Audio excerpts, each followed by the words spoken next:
what actually is a spirit in the world Avatar built. The show never treats it as a ghost or a metaphor for grief.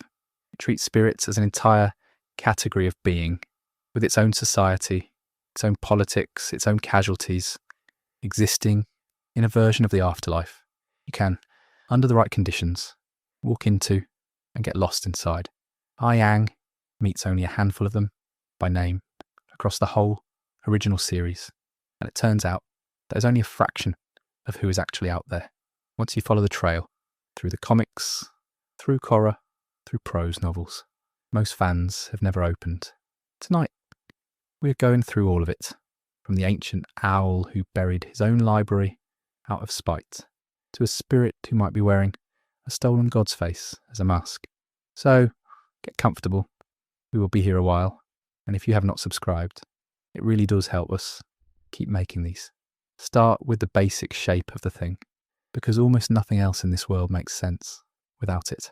The spirit world, in Avatar's cosmology, is not heaven, not an underworld, not a waiting room for the dead. It is a parallel plane, sitting alongside the physical world Aang and his friends walk through every day, populated natively by beings who are never human and never will be. For most of the series' history, the two planes barely touch. The wall between them is thickest for most of the year, and thinnest twice at the summer and winter solstices, which is why so many of the spirit-heavy episodes cluster around those exact dates. Outside of the solstices, a human crossing over usually needs something extreme to make it happen. Deep meditation, a near-death experience, or, in a few memorable cases, simply being dragged there against their will by something with more power than they have. That last part matters more than it sounds like it should, because it tells you something about how spirits actually relate to people in this show. They are not passive scenery waiting to be discovered. Several of the spirits Aang meets take action first. One drags a teenager into another dimension to force a conversation. One nearly drowns an entire war effort out of spite. The relationship between humans and spirits in Avatar is closer to a fragile, occasionally hostile diplomacy than it is to worship or myth. And once you notice that framing, the rest of the season starts to look less like a fantasy travelogue and more like a series of tense negotiations, most of which the humans are not equipped to win outright. There is also a design logic worth naming early, because it recurs constantly, once you are looking for it. Spirits in this show tend to have two bodies. There's a small form, often animal-shaped, sometimes almost cute, and there is a second, much larger form that a spirit slides into when it's angered, threatened, or corrupted. You'll see this pattern with a panda-shaped forest guardian who becomes a towering shadow monster. You'll see it with a wise old owl who becomes something closer to a demon when he feels betrayed. The series is telling you, visually, before any character explains it, in dialogue, that a spirit's true nature and its provoked nature are two different things, and that provoking one badly enough can actually change what you're looking at. None of this existed by accident, and none of it existed from the beginning of time either, at least not according to the story the franchise eventually tells about its own origins. To understand why the spirit world works the way it does, and why the barrier between the two worlds exists at all, you have to go back roughly 10,000 years before Aang was ever born, to a story Atelier itself never tells on screen. It only surfaces later in the Legend of Korra, in an origin myth called Beginnings, and it recontextualizes almost everything that follows. Before there was an Avatar, there was no single bridge between the human world and the spirit world at all. Only two ancient forces locked in an endless standoff. Raava is the spirit of light and peace, standing against Vaatu, the spirit of darkness and chaos. Vaatu is the spirit of darkness and chaos. According to the myth, neither one can actually be destroyed in any permanent sense. Raava says this to one directly and plainly. If either spirit is killed, it does not simply end, it gets reborn inside the other one. That is not a throwaway line. It is the single rule the entire cosmology of this franchise is built on. And it means every apparent victory over Vaatu, across 2 shows, is a containment, never an ending. Roughly every 10,000 years, during a planetary alignment called harmonic convergence, the 2 spirits fight to a stalemate, over and over, with neither one able to finish the job. In that era, humans did not live the way they do by Aang's time. They lived in small city-states, built on the backs of giant lion turtles, and the lion turtles were, for a long stretch of history, the only beings capable of temporarily granting a person the use of one of the 4 elements, and only while that person stayed within the lion turtle's own territory. It is worth being precise about that power, because later material complicates the idea that lion turtles were the sole source of it. But at this point in the story, it is the only bending humanity has, and it is entirely conditional, on loan rather than owned. Among those city-states lived a man named Wan, a small-time criminal, exiled by a wealthy family after breaking their laws, cast out into the dangerous, spirit-infested wilderness beyond the lion turtle's protection. The lion turtle he approached granted him firebending, strictly so he could defend himself out there, and that grant came with a condition the story is specific about. The fire was his only, for as long as he stayed out in the spirit wilds, to be given back before he returned to the safety of the city. One did not master fire properly, using that borrowed gift alone. Ele aprendeu a arte marcial e disciplinada do fogo mais tarde, com dragões, que ainda eram criaturas comuns e respeitadas naquela época, observando e, por fim, sendo ensinado uma forma a 2, chamada Dança do Dragão, ainda reconhecível séculos depois como a base da verdadeira técnica de domínio do fogo. Out in that wilderness, one met Raava, and here the story gets strange fast. One did not know what he had stumbled into. He freed a trapped spirit without realizing what he was freeing, and that spirit turned out to be Vaatu, darkness itself, suddenly loose in the world for the first time in a very long while. What follows is not a clean, heroic rescue. It is damage control. One and Raava, an ordinary man and the spirit of order, have to team up out of necessity to recapture something one accidentally let out. And that partnership becomes the foundation of everything that comes after. At the next harmonic convergence, Raava did something no spirit had apparently ever done before. She permanently fused her own essence with one's, not possessing him, not borrowing his body temporarily, but merging with him in a lasting way that created something new. The first avatar, a being who could access all 4 elements at once and move between the human world and the spirit world with far more ease than any ordinary person. That distinction matters. The avatar is not a title a spirit hands out to a new candidate each generation, the way you might pick a new champion. It is a fusion that happened once to one man and then reincarnates through a human lineage from that point forward, carrying Raava's essence forward with it every single time. With that combined power, One and Raava managed to trap Vaatu inside an elemental cage within the hollow of something called the Tree of Time, and then One made a second, separate decision that would shape the next 10,000 years of this world's history. He closed the 2 spirit portals, one at the North Pole and one at the South Pole, the physical crossing points between the human and spirit worlds, deliberately separating the 2 worlds from each other so that Vaatu could never be freed again, and chaos could never simply wander back in. He spent the rest of what turned out to be an unusually long life, not a short or burned out one, trying to hold that fragile piece together between 2 worlds that no longer had easy access to each other. He lived to an unusually old age for his era and died an elderly man on a battlefield, though not mid-fight, the way that might suggest. By the time death actually reached him, he was already dying, lying with Raava at his side, apologizing to her that he had never managed to bring the lasting peace he had wanted before his spirit finally left his body to reincarnate for the first time. It is Raava, in that moment, who makes the promise, telling One she will be with him in every life still to come, not the other way around. And that detail is easy to get backward if you are working from memory, instead of the actual scene. That is the founding myth, and it explains why. By the time Aang is alive, the spirit world feels like a locked room rather than a neighbouring house. The portals were sealed, the two worlds were meant to stay apart, but separation was never the same thing as isolation, and the show spends its entire spirit-focused run demonstrating exactly how porous that supposedly sealed wall actually turned out to be.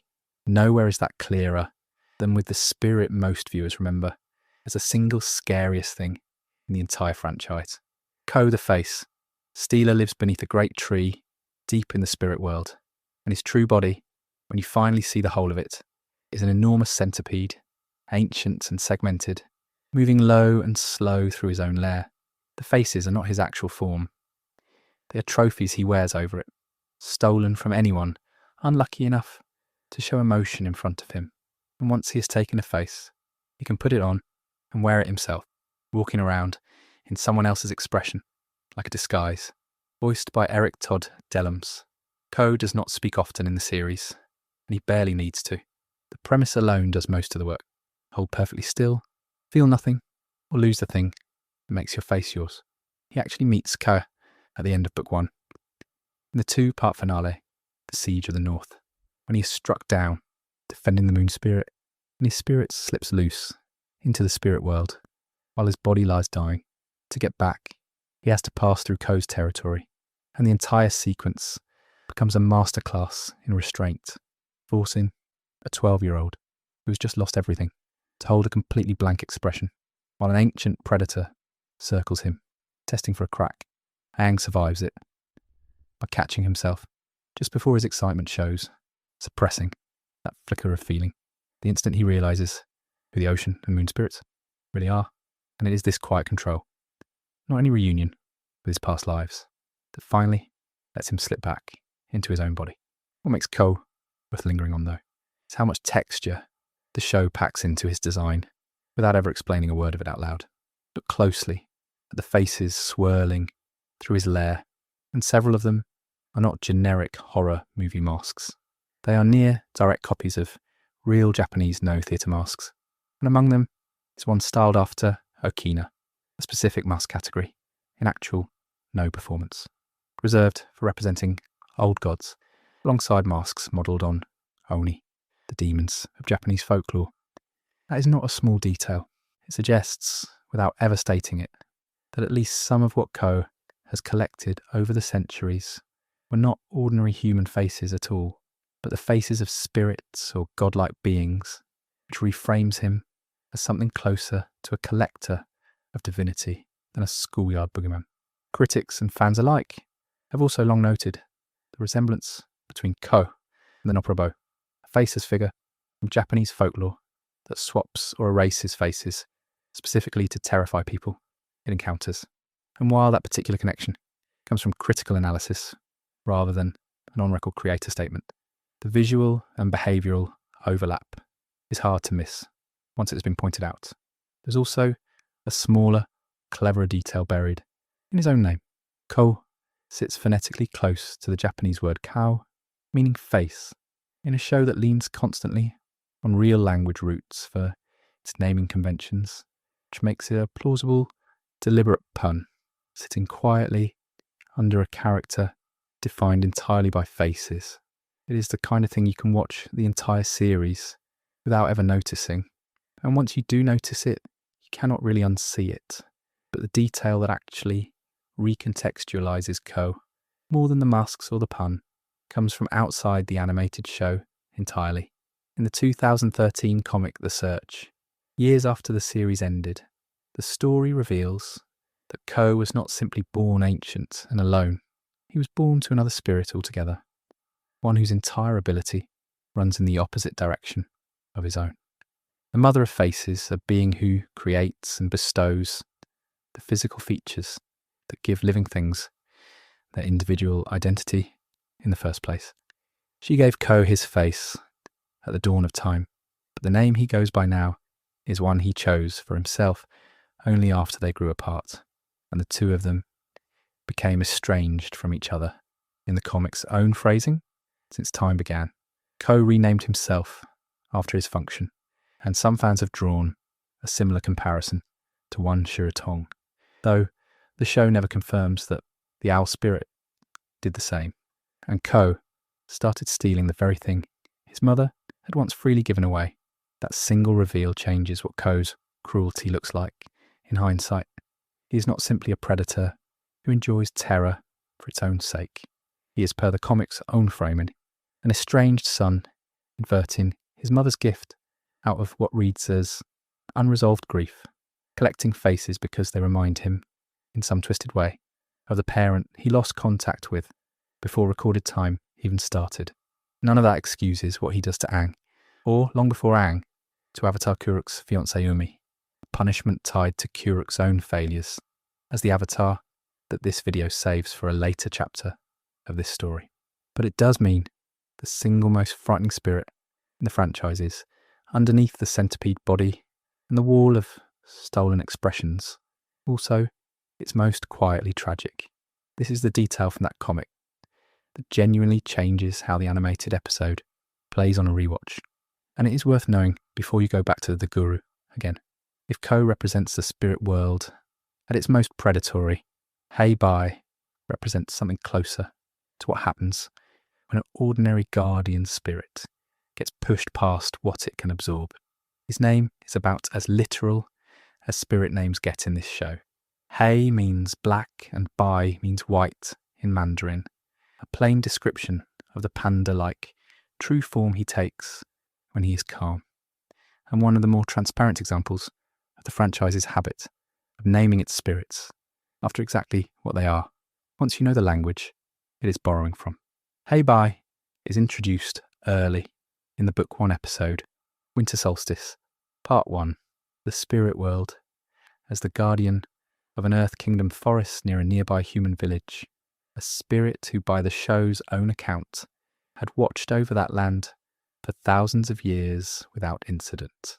The incident, when it finally comes, is not abstract or mystical. The Fire Nation destroys part of his forest, and Hei Bai responds the way a cornered animal responds, transforming into a towering, rampaging shadow and attacking the human village night after night, eventually snatching Sokka and dragging him bodily into the spirit world, specifically to force Aang, the only human with any standing to negotiate, to come and deal with him directly. What resolves the crisis is not a fight. Aang, arriving as the Avatar during the solstice window, when the two worlds sit closest together, offers Hei Bai an acorn, a small, almost absurdly modest gesture that functions as a promise. The forest can regrow. Hei Bai calms immediately, shrinks back down into his panda form, and the danger passes as quickly as it arrived. It is one of the gentlest resolutions in the entire series, and it lands specifically because the episode has spent its whole runtime making Hei Bai's rage look earned rather than arbitrary. His own episode frames the cause plainly as direct retaliation for the specific destruction of his own territory, though later writing on the spirits as a category has also grouped Hei Bai among a broader wave of spirits who turned hostile amid the general spiritual damage the 100-Year War caused across the world. Both readings sit comfortably next to each other. It is really just a question of whether you are looking at Hei Bai's story as one forest tragedy or as one visible symptom of a much larger wound the war was leaving on the spirit world as a whole. From a guardian defending his own patch of land, moved to a spirit who once welcomed the entire world into his home and got burned for it. One Shi Tong's name translates as he who knows 10,000 things, and it is worth pausing on the fact that this is a title, not a personal name, the same way Koh renamed himself after the thing he does rather than who he originally was. One Shi Tong appears as an enormous black and white owl, closely resembling the real world. Taito genus, the barn owls, and like almost every other spirit in this show, he has a second, larger, angrier form waiting underneath the first one, voiced by Hector Elizondo, both in his Atelier appearance in the Book 2 episode The Library, and again later in his Legend of Korra appearance. He presides over a vast archive buried in the Saiwong Desert, staffed by small fox-like servants called knowledge seekers, who travel the world gathering books and parchments to bring back to him. There is a real-world detail sitting underneath the design that most viewers never clock, because it works on instinct rather than explanation. Barn owls carry genuine folk nicknames across several real cultures. Ghost owls, demon owls, death owls earned from their stark white heart-shaped faces and their unsettling, screeching calls in the dark. Wan Shitong's design leans on both readings of the owl at once, the wise creature and the vaguely sinister one, which is a more layered choice than owl means wisdom alone would suggest. His actual story, though, is less about wisdom in the abstract and more about a specific broken trust. Wan Shitong did not always hate humans, and the series is explicit that he once opened his library freely to anyone willing to make the difficult journey to reach it, enjoying the company of people who valued knowledge the way he did. That changes the moment. Sokka's group, mid-war, uses information from his archive for a tactical advantage against the Fire Nation, turning his neutral collection of knowledge into a weapon in a conflict he had wanted no part of. His response is not subtle. An enraged Wan Shitong sinks the entire library into the desert sand, taking his knowledge back from a species he no longer trusts with it. It is worth pinning down what kind of spirit this makes him.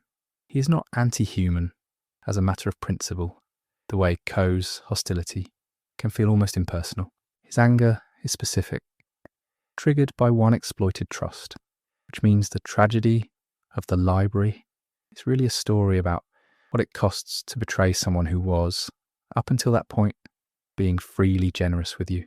The library, notably, does not simply disappear from the story after that. In Legend of Korra, Jinora finds it again, resurfacing inside the spirit world itself in the episode A New Spiritual Age, suspended upside down in the trees, its central spire missing entirely. That is not a one-time animation flourish or a joke about spirit world logic being strange. It is a permanent, ongoing state, the show's way of literalizing what Wan Shitong's punishment actually did.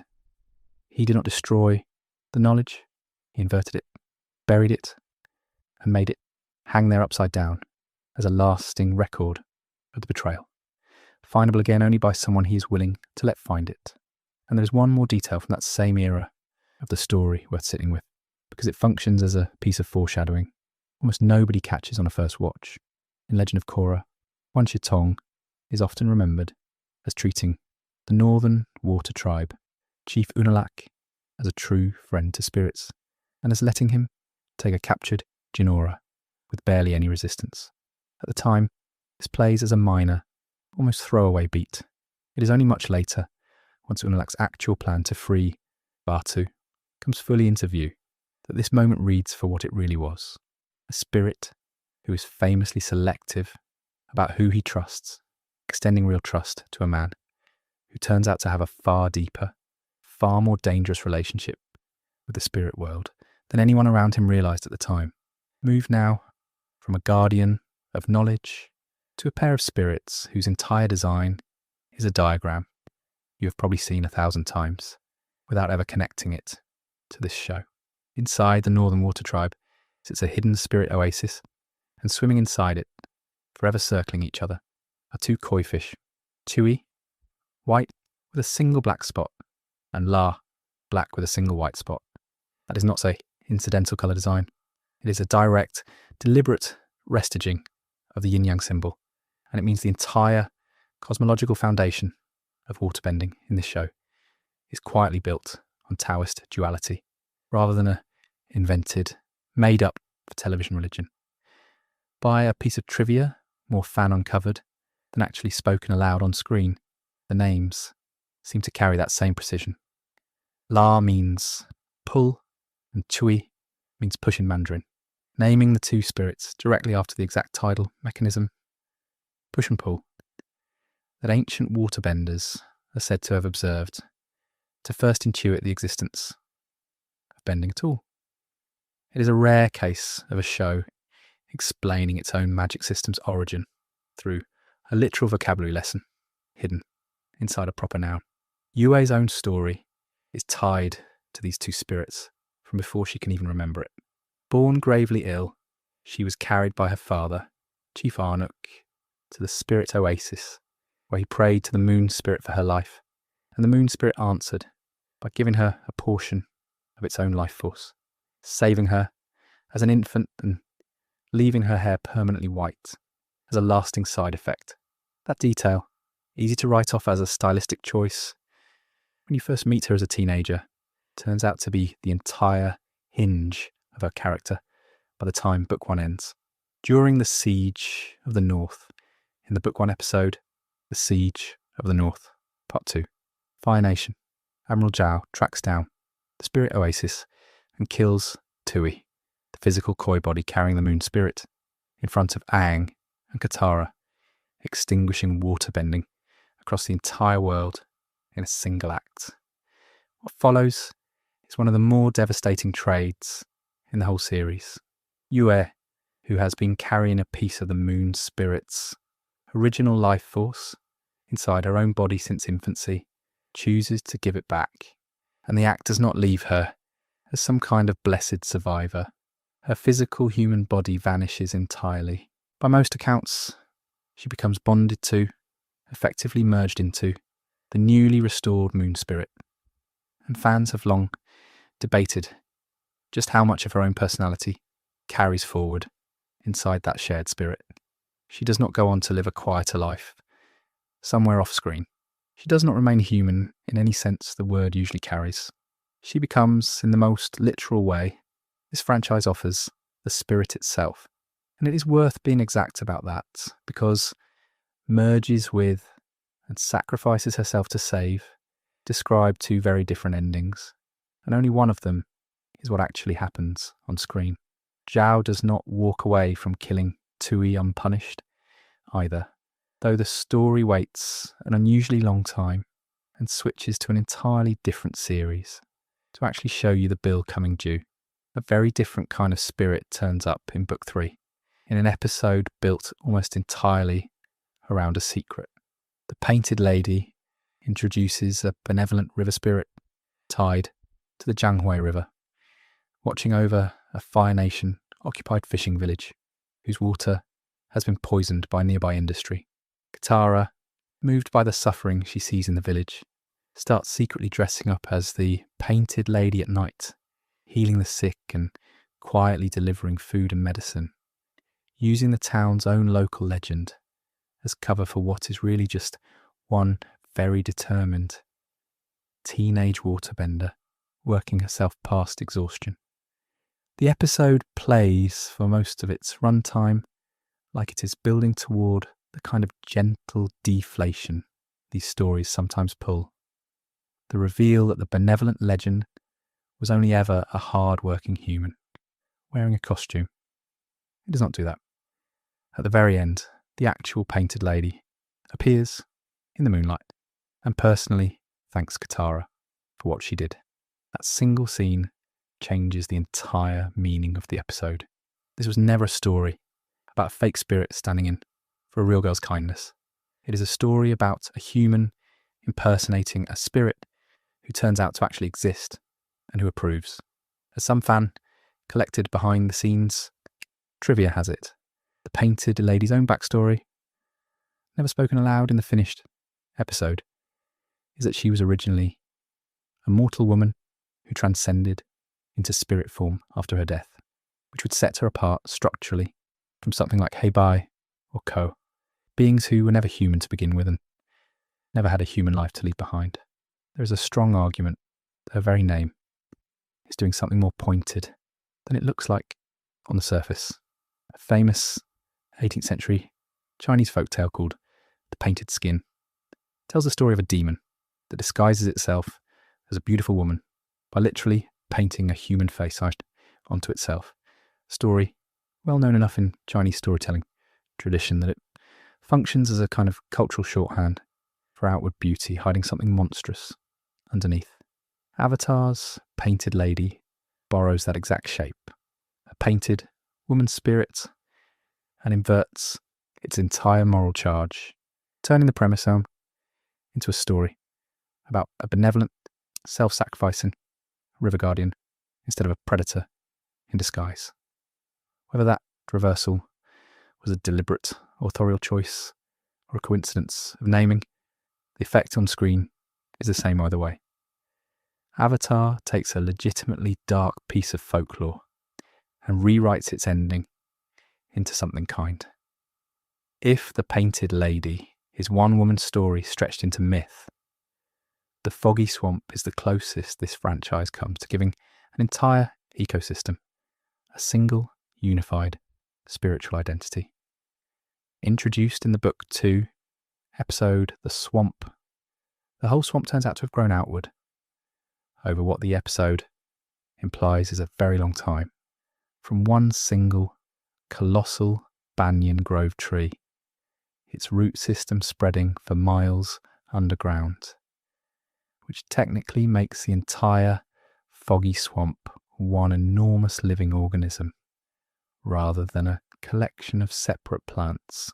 The show classifies it as a spirit wild, a place where the two planes naturally bleed into each other without needing a solstice or a portal to make it happen.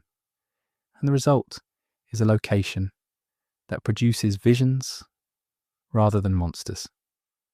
Aang, Katara, and Sokka each wander off separately while exploring the swamp, and each experiences a hallucination tied to someone important to their own future or past, before the three of them eventually reconvene at the base of the central trunk, disoriented and shaken by what they each saw alone.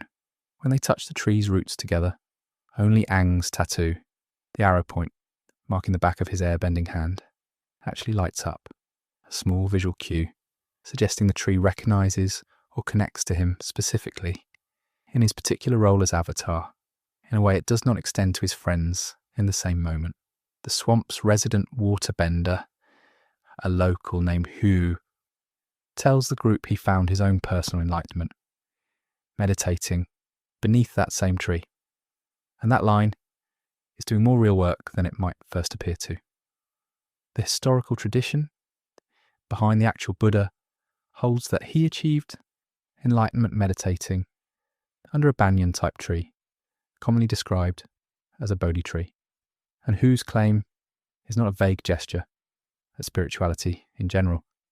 It is a specific, named, religious reference dropped directly into the dialogue of a children's cartoon with almost no fanfare at all. The whole episode's visual world backs that specificity up further than most viewers ever clock on a casual watch. The swamp's opening imagery echoes rural Vietnamese and southern Chinese rice paddies. The foggy swamp tribe wears non la, the conical hats associated with Vietnamese dress, and there's a temple structure in the episode, closely modelled on the real Po Shan Cham towers found in Vietnam's Binh Tuan province. And then, laid directly over all of that very specific Vietnamese visual research, the foggy swamp tribe speaks in a Louisiana Cajun and Mississippi Bayou dialect, an unusual, unexpected cultural pairing that has no real precedent elsewhere in the series' normally single culture approach to each nation's design. The Fire Nation draws broadly on Japan, the Northern Water Tribe draws on Inuit culture. The Foggy Swamp Tribe is uniquely among the show's communities, a deliberate hybrid of two entirely different real-world regions on opposite sides of the planet, stitched together into one fictional swamp community.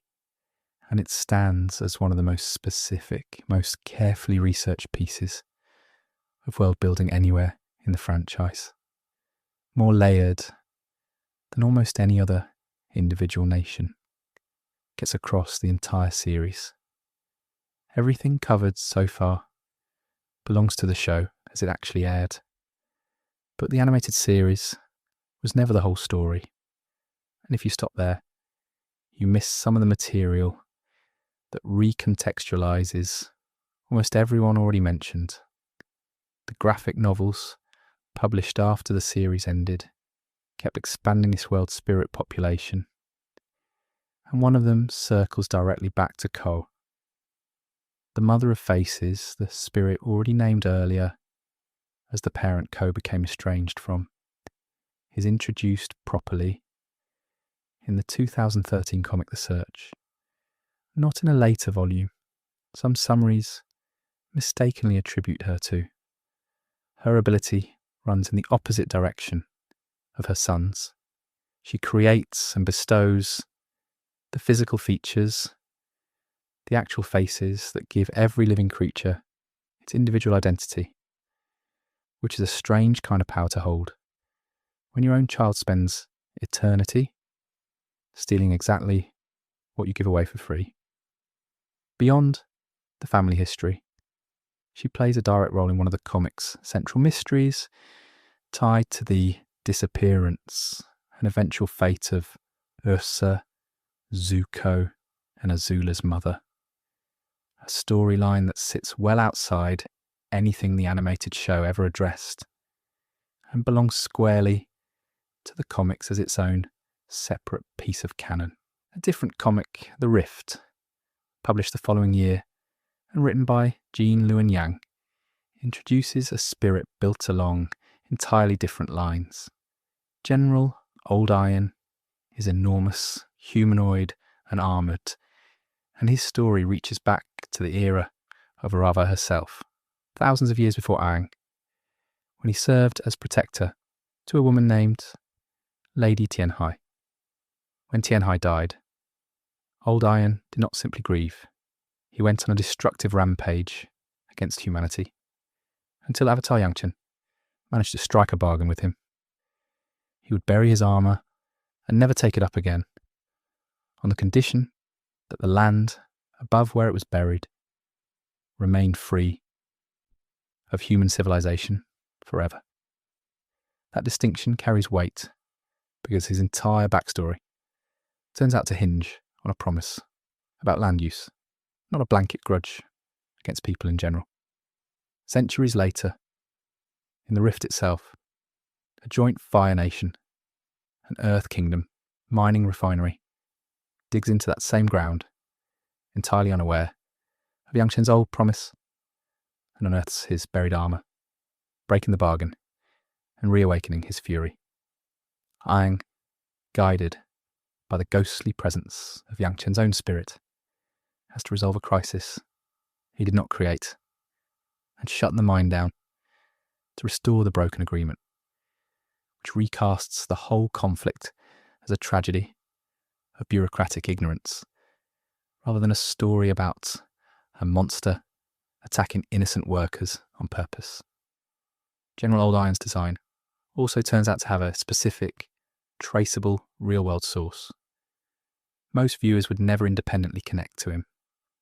According to Avatar Wiki's own sourcing, he is modelled on Thousand Mile Eye and With the Wind Ear, two demon generals from real Chinese folklore, first recorded roughly 1,000 years ago, who were subdued by the sea goddess Mazu and became her guardian generals afterward. It is a small piece of research that gives what could have been a generic rampaging giant a genuine mythological pedigree, the same instinct that put real, no masks in Koh's lair, and a real yin-yang diagram in the spirit oasis. The darkest spirit in this whole survey, though, does not come from the comics at all. Father Glowworm belongs to FC Yi's Kyoshi prose novels, a separate branch of canon from both the animated shows and the graphic novels, and he is described there as older even than Koh, which places him near the very top of the spirit hierarchy in terms of raw age, despite being almost entirely unknown outside dedicated fan circles, who have actually read the books. His design alone tells you what kind of story you're in. A giant, sickly green, glowing eyeball attached to a web of veins, studded with human teeth, feeding on human blood, and capable of digging tunnels that connect the physical world directly to the spirit world. Those tunnels matter beyond simple horror imagery, because they are specifically how the first wave of dark spirits, the corrupted, hostile spirits that recur across this mythology, entered the human world at all, during the era of Avatar Kuruk, a century or so before Aang. Kuruk fought Father Glowworm directly, at real and lasting personal cost, in an ongoing spiritual battle. The novel's present as one major reason he neglected his official duties as Avatar. And this is where Kuruk's story turns out to be more layered than the animated series, which never mentions Father Glowworm at all, lets on. Fans who only know Kuruk from his brief mentions in the original show tend to remember one detail. Koh stole the face of his fiancée Umi as punishment for Kuruk's personal negligence, chasing after her instead of tending to his avatar responsibilities. That punishment is real, and it is genuinely cruel. But it is only half of what actually wore Kuruk down. Alongside it, separately, sat years of physical combat against Father Glowworm's rifts, and the dark spirits pouring out of them, a duty-related toll piling on top of a personal one. And it is the two of them together, not either alone, that the fuller version of the story credits with his comparatively early death and his reputation as, arguably, the Avatar who failed hardest at the job before Aang ever showed up. Kyoshi is later revealed to be Kuruk's own reincarnation, and Father Glowworm, on realising exactly who he is looking at, reacts with open rage. An old grudge against one life carrying forward in this story's telling into the next one entirely.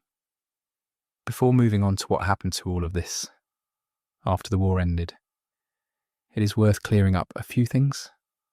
The series lets viewers simply assume, and that turned out to be wrong once you look closely. Not everything that looks supernatural in Avatar is actually a spirit, and getting this part wrong is one of the easiest mistakes a video like this one can make. Start with the most obvious case. The blue spirit, the masked figure who breaks Aang out of a Fire Nation prison in Book 1, has a name that sounds like it belongs on this list, and it does not belong here at all. The blue spirit is Zuko. In a disguise, nothing more. There is no supernatural power in the mask, no connection to the spirit world, no folklore behind the design, beyond its origin as a piece of Fire Nation theatre.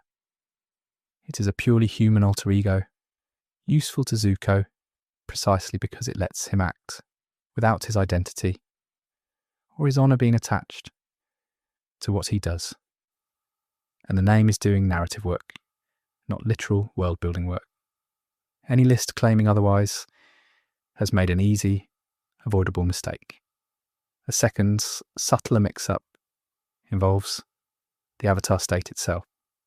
During the final battle in Sozin's Comet Part 4, Aang clears his last chakra and, in doing so, gains access to the full power of the Avatar state for the fight against Ozai. What appears alongside him in that sequence is not an infinite receding line of every Avatar who ever lived, the way the moment sometimes gets described secondhand. The sequence specifically shows and names 4 past lives standing with him: Roku, Kyoshi, Kuruk, and Yangchen. The same 4 avatars already covered individually earlier tonight. That distinction is worth holding on to, because those 4 are manifestations of Aang's own past lives, internal to him In a way, Koh, or Heibai, simply are not. They are not native residents of the spirit world, the way the spirits covered so far are. They are Aang, echoing backward through his own lineage, which is a different kind of phenomenon, wearing a similar visual language. The last myth bust is the gentlest one, and also the one most viewers have genuinely never heard, because it never made it into the finished show at all. Momo, Aang's flying lemur, was, at one point in the writer's room, seriously considered for a much bigger reveal than comic relief pet.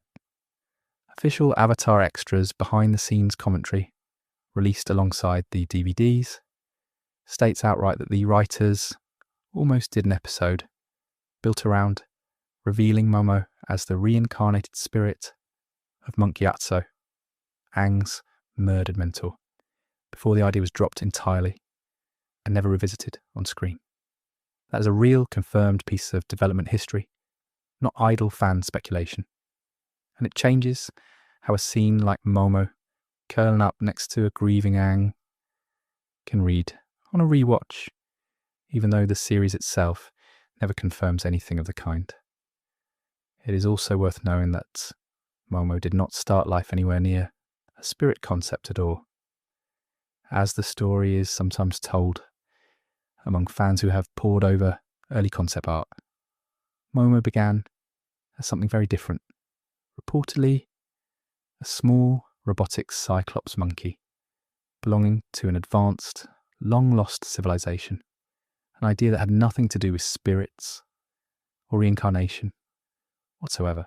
The writers eventually pivoted away from that entirely, landing on a living lemur whose final design took visible influence from Totoro, the forest spirit at the centre of Hayao Miyazaki's My Neighbour Totoro, itself an actual spirit in its own film's mythology, which makes the borrowed look a small, almost accidental echo of the very category Momo was ultimately kept out of. None of that stops the finished show from giving Momo real heightened senses, reacting sharply to danger and disturbance before any human character notices anything wrong, which has kept a long-running fan theory alive, that he retains some kind of leftover spiritual sensitivity, even after the Gyatso idea was scrapped. That reading has never been confirmed by the show or its creators, and it should stay exactly what it is here, an interesting piece of fan interpretation, built on top of a genuinely abandoned concept, rather than something the finished series ever actually claims about its own lemur. By the time the 100-Year War ends, the spirit world has settled back into something close to background noise. 7 decades later, in Republic City, most people treat spirits as folklore, half-remembered bedtime stories, rather than a living neighbouring civilization. And it takes a very specific crisis to drag that neighbouring civilization back into the foreground. The crisis belongs to Korra, and it reshapes the entire cosmology. This video has spent its first half building up. In the year 171 AG, Korra reopens the long dormant southern spirit portal during a winter solstice, an act that halts a supernatural weather phenomenon called the Everstorm and restores the southern lights to the sky above the southern water tribe. It looks at first like an isolated act of healing. It is actually the opening move of a much larger political and spiritual crisis, engineered in part by her own uncle. Northern Water tribe chief Unalak manipulates Korra into helping him with the southern portal under the guise of restoring spiritual balance. But she refuses outright to help him open the matching northern portal once she learns what he actually intends, freeing Vaatu, the same darkness one spent his own long life keeping contained. Unalaq responds by kidnapping Jinora's spirit projection, holding her hostage inside the spirit world itself, which forces Korra's hand entirely. She opens the northern portal to save a child, not out of any belief in Unalaq's cause. And that single act of rescue is exactly what Unalaq needed all along. At the next harmonic convergence, the alignment that only occurs once every 10,000 years, Unalaq physically merges his own body with Vaatu, becoming a towering, giant-scaled fusion, widely known as the Dark Avatar, and turns that combined power directly against Republic City. Korra's response mirrors something Aang himself once did in his own era, projecting a colossal spiritual form of herself out of her physical body to meet the threat directly, amplified further by Jinora's own spiritual projection working alongside her. Korra ultimately wins, not by simply overpowering Unalaq in a straightforward fight, but by separating him from Vaatu, and then using an energy-bending adjacent technique to purify the corrupted fusion, dissolving what remains of Unalaq into light, rather than leaving a body behind at all. What Korra does immediately afterward matters more, in the long run, than the fight itself. Where one closed both spirit portals at the dawn of the Avatar's existence, specifically to keep the two worlds apart, Korra makes the opposite choice. She leaves both portals open, permanently, deliberately, reversing roughly 10,000 years of enforced separation in a single decision. It is difficult to overstate how large that choice actually is within this franchise's own internal logic. This is not a minor plot beat resolved by the end of one season. It is the single biggest reversal of the Avatar's founding law in the entire story. The one decision that every later season of Legend of Korra and every comic published after it has to build around. A few smaller details from this stretch of the story are worth knowing before moving on to what that reversal actually costs the world. Raava and Vaatu's names carry more weight than invented fantasy words usually do. In Sanskrit, Vaatu is an interjection, meaning silence, while Raava is a noun, meaning sound or noise, which makes the spirit of light and order and the spirit of darkness and chaos named, quite literally, sound and silence, an opposition baked directly into the language of their own names rather than left to costume design alone. Commentators have also drawn a structural comparison between Raava and Vaatu's endless conflict and the older moral dualism found in Zoroastrianism, though that comparison functions as critical reading rather than anything the show states outright. Vaatu's design itself was also a deliberate departure from the series' own visual habits. According to behind-the-scenes design material, Brian Konietzko worked closely with character designer Angela Song-Mueller, specifically to avoid giving Vaatu tentacles, the default look for most of the corrupted dark spirits under his command, giving him ribbons instead, along with a distinct head and mouth shape, so that the season's ultimate antagonist would read as visually singular, rather than simply the largest member of a generic monster swarm. It is also worth knowing that Book 2, the season most concerned with exactly this material, was not a runaway commercial success on arrival. Its premiere pulled in roughly 2.6 million viewers, a real drop from the original series premieres roughly 4.5 million. A concrete reminder that the season doing the heaviest lifting on Raava, Vaatu, and one's entire origin was also, at the time, the one struggling hardest to hold its audience. And there's a small piece of creative history worth folding in here too, since this is the point in the story where Raava finally gets treated as a character with her own arc rather than an abstract force. Early in the original show's development, Brian Konietzko has said he initially imagined the Avatar's own spiritual power as something closer to a literal embodiment of the planet, a kind of Mother Nature figure before the creators settled on the more cosmic, intangible white glow eventually used for the Avatar state.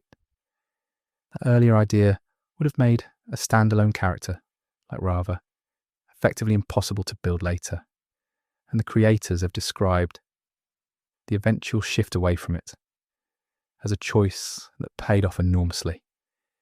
Once Korra gave that same spiritual power an actual name, an actual voice, and an actual history of her own. Leaving both portals open was never going to be a clean, cost-free ending, and the seasons that follow spend real time showing exactly what an open door between two worlds actually does to the one humans live in. Spirit vines start growing wherever spiritual energy pools, and nowhere more dramatically than straight through the middle of Republic City, eventually swallowing entire districts into what the show calls the Spirit Wilds, a strange piece of urban geography where cutting or burning the vines triggers a violent spiritual backlash rather than simply clearing land. Alongside the vines come the spirits themselves, migrating into the newly overgrown parts of the physical world in numbers nobody alive had seen in millennia, since nobody alive had ever lived through a period when the portals were open at all. Those vines do not stay purely ecological for long.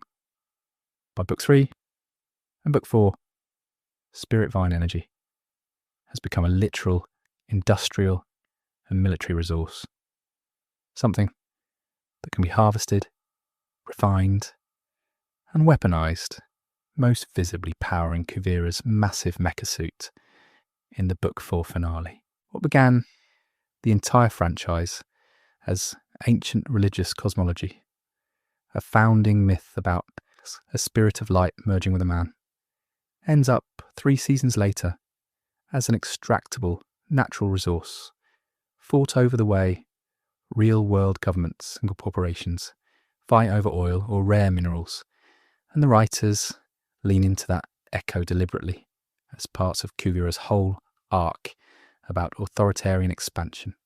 Spirit vine energy also does something stranger and more personal in Book 3, through Zahir, the ideological anarchist leading the Red Lotus. Imprisoned and facing the death of someone he loves, Zahir achieves something no non-airbender had ever managed anywhere else in the franchise. Unaided flight, without wings, without a glider, without bending air at all.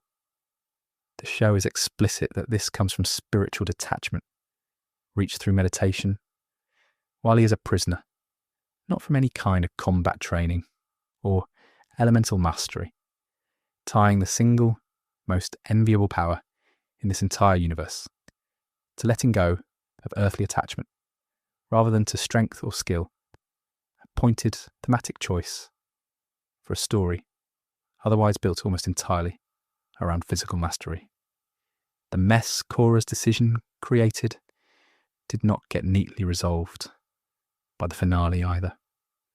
In the post-series comic Turf Wars, published after Book 4 ends, a private developer tries to turn the new Republic City portal and the Spirit Wilds surrounding it into a commercial amusement park, and the vines respond exactly the way you would expect something alive and recently disturbed to respond, physically retaliating against trespassing humans, at one point ensnaring a child's arm mid-scene. The writers used the comics specifically to dramatise how messy and unresolved Korra's cosmological choice actually was in practice, rather than letting the television finale stand as an uncomplicated, happy ending. One more airbending adjacent skill deserves its own explanation here, since it recurs across several of the moments already covered, without ever being properly defined. Spiritual projection is a rare subskill within airbending, letting a person send their own spirit out of their physical body to travel instantly to another location, even underwater or straight through solid barriers, while still able to speak and interact with the people they reach. It requires deep calm and sustained focus to hold, and it is treated as rare even within this world's own internal history. An earlier practitioner named Mangal gets referenced by name at one point, but the shows never actually put him on screen doing it. Jinora is the only character the franchise actually shows performing full spiritual projection, which makes her feel less like the newest name in a long visible tradition, and more like the one live demonstration of a technique that had, until her, been almost entirely theoretical. The last figure worth covering in this stretch of the story never appears as a spirit in the traditional sense at all, and that is exactly what makes his ending land the way it does.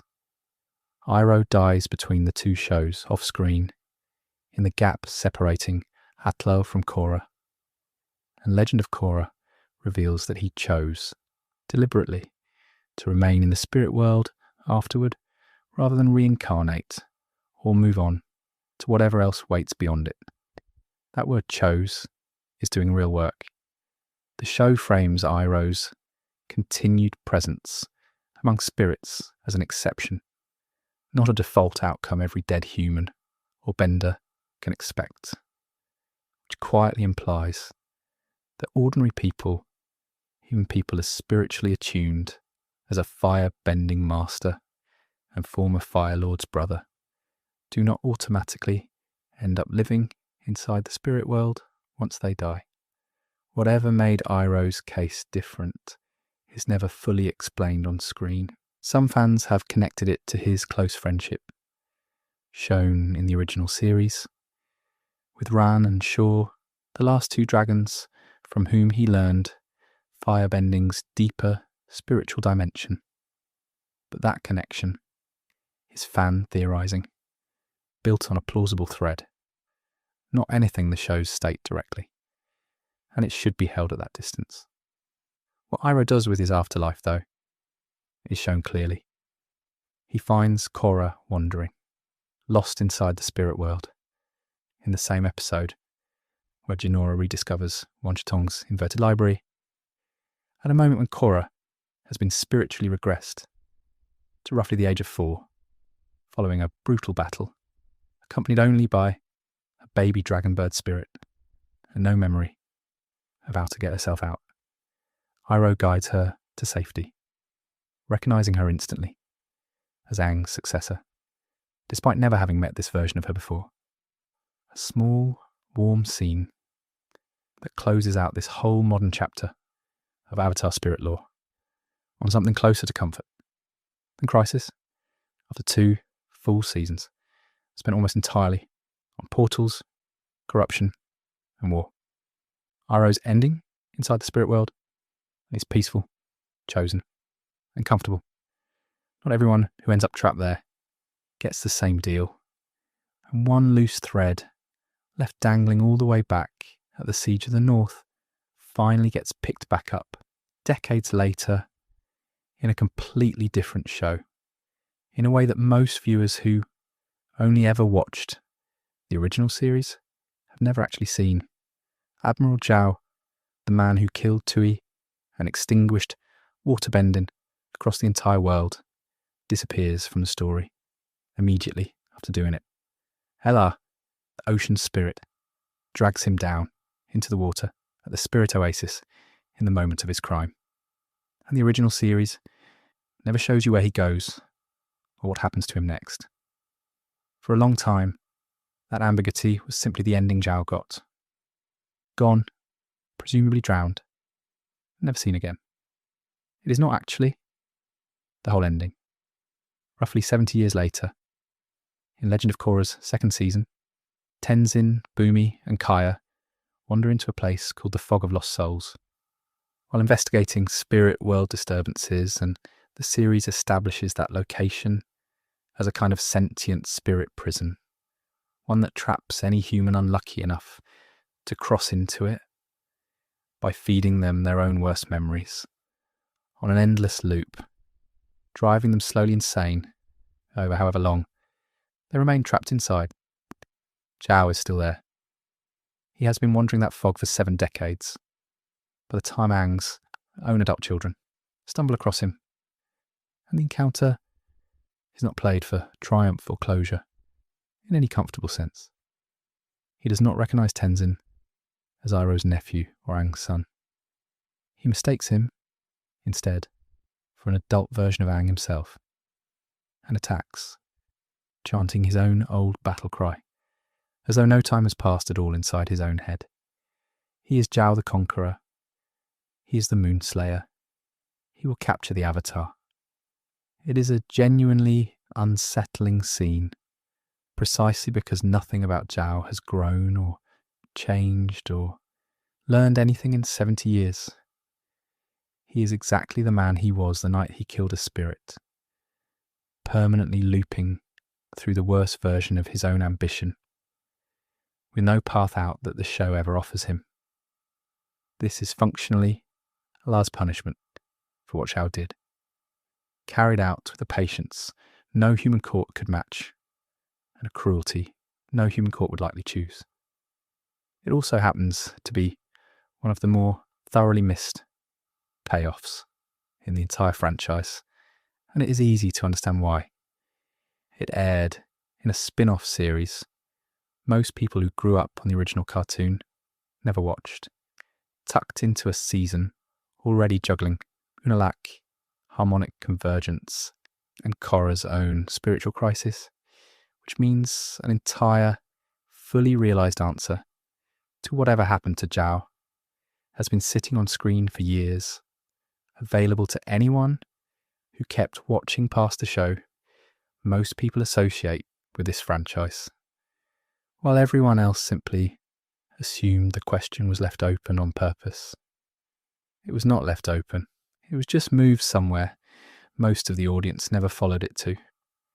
Step back from the plot entirely for a moment, because some of the most interesting material about how this franchise built its spirit world lives outside the story itself, in production choices most viewers never think to go looking for. The 2 episodes that finally tell one's origin story in full, Beginnings, Parts 1 and 2, are animated in a noticeably different house style from the rest of both shows, leaning into an East Asian watercolour and ink aesthetic that evokes ukiyo-e woodblock prints and traditional Chinese ink painting, with flatter character, rendering set against soft, painterly, fuzzy-edged backgrounds. That is not a budget-saving shortcut.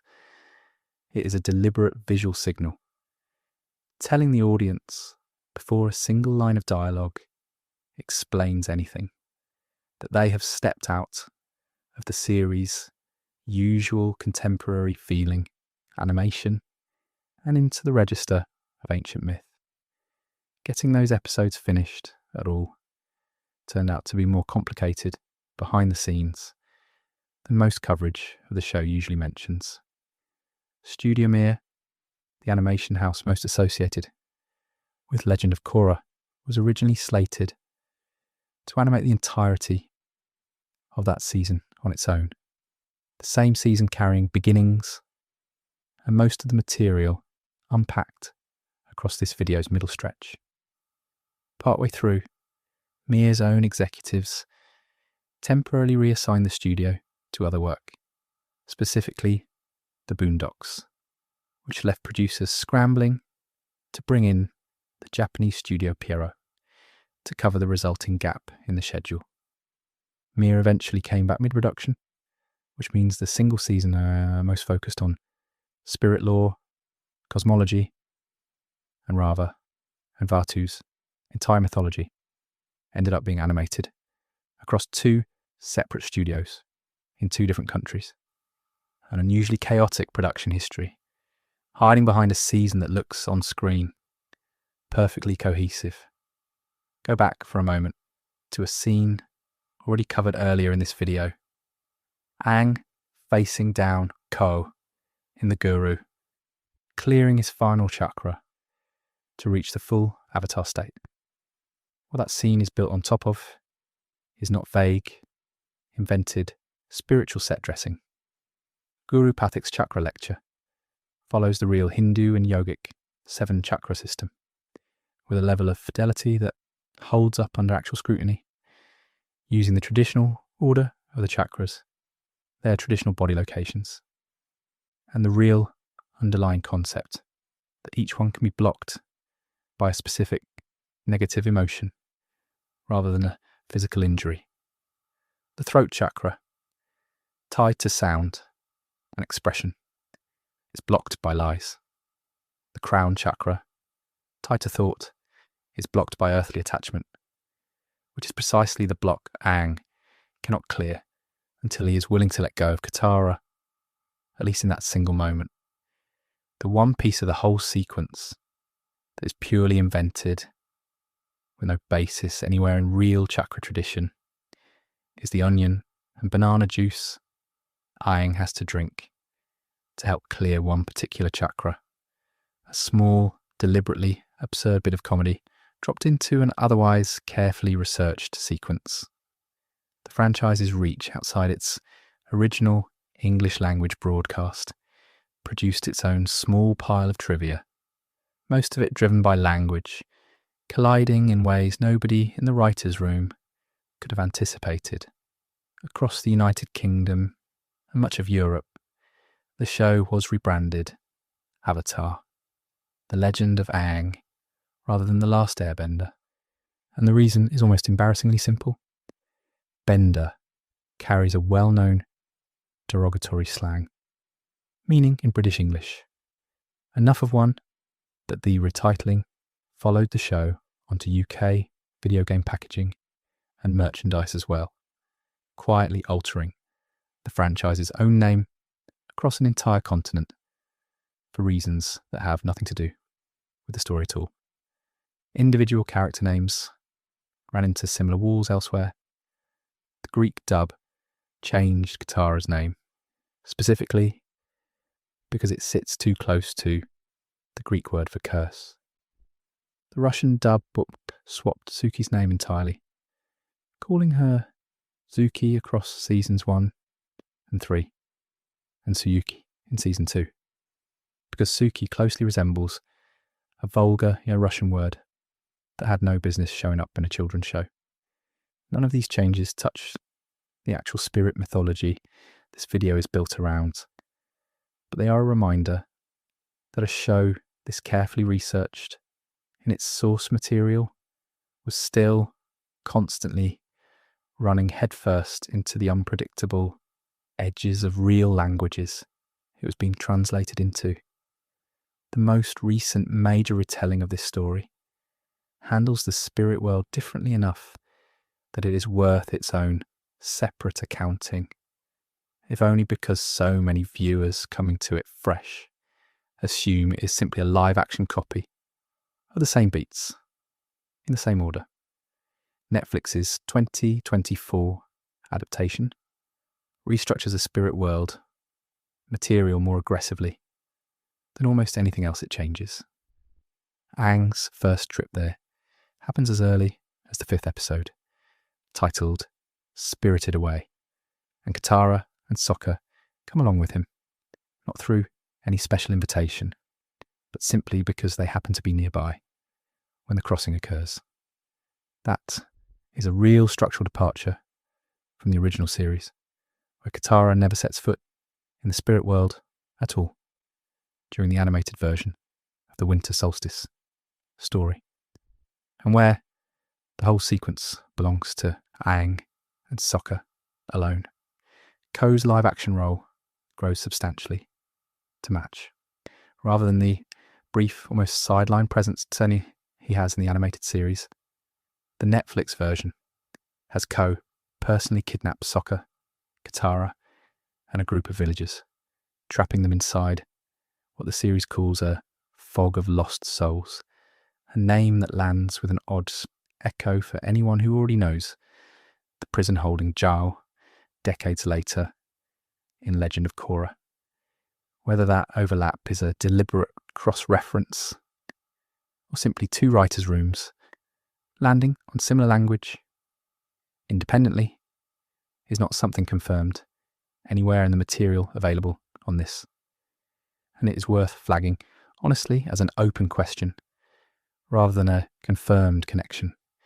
Interesting as the coincidence is, showrunner Albert Kim has spoken on record about the underlying logic behind changes like these, stating that his test for every alteration to the spirit world material was whether it stayed true to the spirit of Avatar, his own words, rather than whether it reproduced the original sequence of events beat for beat. That framing matters because it recasts choices like moving Koh's confrontation earlier or consolidating multiple spirit encounters into a tighter live-action timeline as a considered authorial position rather than a shortcut or an oversight. Whether that particular philosophy succeeds is a matter of taste. The show's reception has argued over plenty already, and this is not the place to relitigate that argument in full, but the stated intent itself is worth taking at face value. A choice to prioritise emotional through line over structural fidelity, made deliberately rather than by accident, for an audience meeting several of these spirits for the very first time in an entirely different format. Lay every one of these stories next to each other, and a pattern starts to emerge that the show never states outright, but keeps circling back to anyway. Over and over, across two series, a stack of comics, and a set of novels most viewers will never open. Almost none of the spirits covered tonight turn hostile for no reason. One Shu Tong opens his archive freely and only sinks it once that generosity gets weaponized against him. General Old Iron buries his own armour and only digs it back up in a manner of speaking. Once industrial mining breaks a promise nobody involved even remembered existed. Heibai guards his forest for thousands of years, without incident, and only rampages once part of that forest is burned to the ground in front of him. Even Koh, the spirit built almost entirely out of dread, turns out to be running on something closer to grief once you know where he actually came from. This is not underneath all the centipede bodies and giant owls and buried armour, actually a show about monsters waiting in the dark to be defeated. It is, read this way, a show about relationships between two civilizations that keep breaking down, the exact same way relationships between people break down. Trust extended, trust exploited, and a reaction that looks monstrous from the outside, but reads as proportionate, even earned, once you understand what provoked it. That argument does not cover everyone equally, and it would be dishonest to pretend it does. Father Glowworm feeds on human blood and digs rifts into the world, with no broken promise behind it at all. Just an appetite that predates most of the mythology covered up to now. The story, or in his case the novels, is not claiming every dark thing in the spirit world is secretly misunderstood. What the pattern actually suggests is narrower and honestly more interesting than a blanket "nothing is truly evil" message would be. The spirits closest to the human world, the ones humans actually interact with regularly, enough to have a relationship worth breaking, are the ones whose anger the show consistently roots in something specific and nameable. The oldest, strangest, most alien spirits, the ones like Father Glowworm, sitting furthest from anything resembling a human bond, are the ones the series is comfortable leaving as simply dangerous. No redemption arc implied or owed. There is a second argument sitting underneath almost everything covered tonight, and it has less to do with plot and more to do with how much real-world homework clearly went into building this particular corner of fiction. No theatre masks in Koh's lair, a working yin-yang diagram swimming in circles at the Northern Water Tribe, a banyan tree standing in for an actual moment from Buddhist history, a temple modelled on a real structure in Vietnam, layered under Cajun dialect for no reason the plot strictly requires, Sanskrit opposites baked into Raava and Vaatu's names, real Chinese folklore, generals reworked into General Old Iron's backstory, a chakra lecture that would survive a fact check from someone who actually practices the tradition it borrows from. None of that is necessary for any of these episodes to function as episodes. A generic ancient tree spirit would have worked fine for the swamp. A vaguely ominous owl would have worked fine for the library. The writers did not need to reach for what is said to be a real temple somewhere in Vietnam, or an old ghost story, often cited as an influence, about a demon who paints on a human face.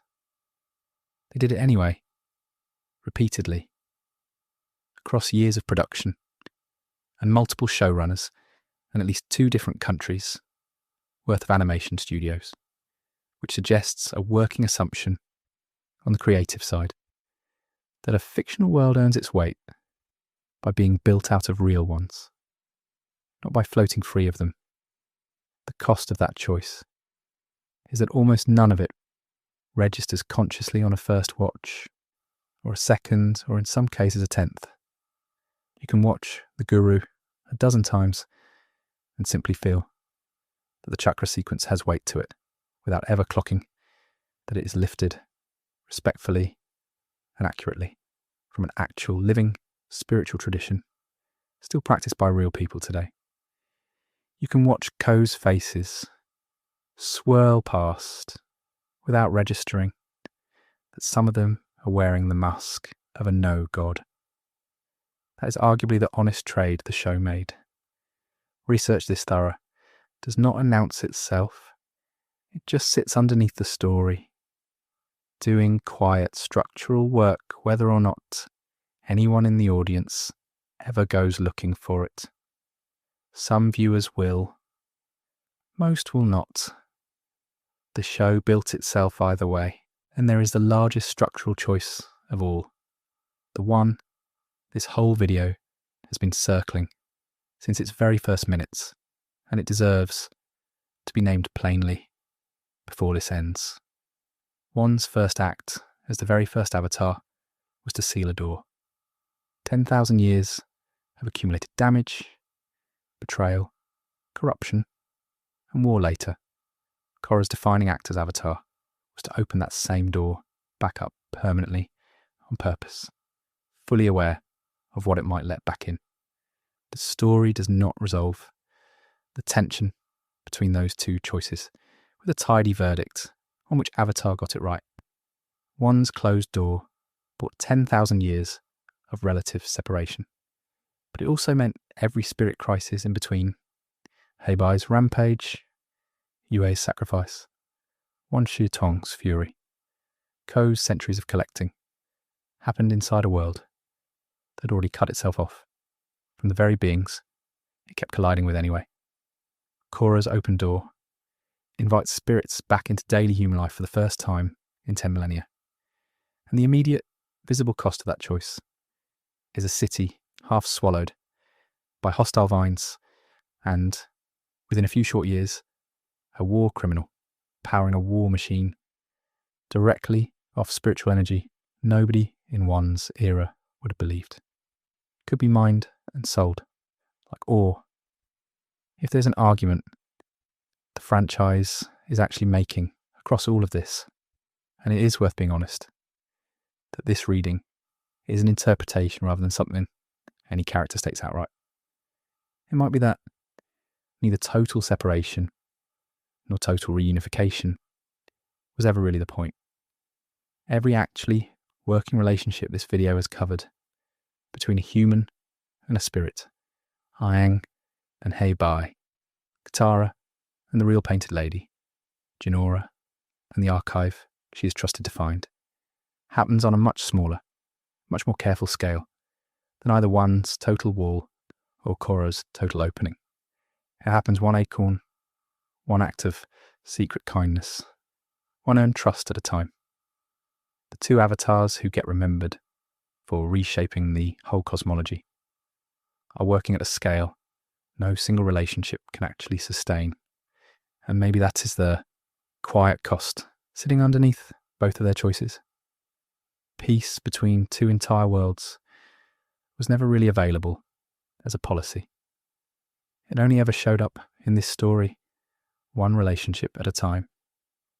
It is worth pulling that idea apart a little further, nation by nation, because the show does not distribute its spirits evenly, and the pattern in where they cluster and how each nation treats them tells its own quiet story about who these people are before a single word of dialogue does. The air nomads, extinct by the time the animated series even begins, turn out, in hindsight, to have had the closest working relationship to the spirit world of any culture in this franchise.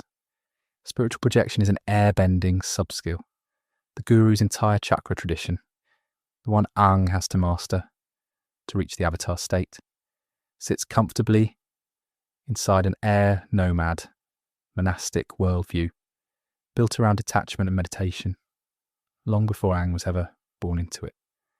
It is a small tragedy sitting underneath the large one Sozin committed, that the single culture most fluent in exactly the spiritual language this whole mythology runs on was also the one erased first, leaving Aang to reconstruct an entire relationship to the spirit world almost alone, guided by monks who are no longer alive to correct him when he gets it wrong. The water tribes hold the opposite kind of relationship, intimate but narrow. Their entire water-bending tradition traces back to watching two spirits circle each other in a single sacred pool.